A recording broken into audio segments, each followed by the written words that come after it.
A kemi ne njerëz në jetën tonë që i duam për Allah, vetëm për Allah? A ki ndonjë interes, a ki ndonjë dobi, atë lidh puna, atë lidh biznesi, atë lidh gjaku, atë lidh fqinësia, atë lidh familja, a ndonjë interes të dunjas, apo vetëm për Allah?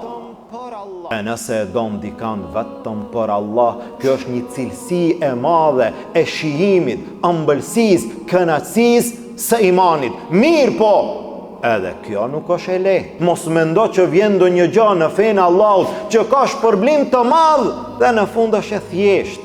Sa e don ti vëllaun tënd për Allah, sa je në gjendje me e falate, sa je në gjendje me mirëkuptuate, sa je në gjendje me toleruate, sa je në gjendje me abo halal ati, sa je në gjendje me sakrifiku për te, sa je në gjendje me ndihmuate, në gjitha mënyrat dëshmohet nëse e don dikant për hir të Allahut Azza wa Jall.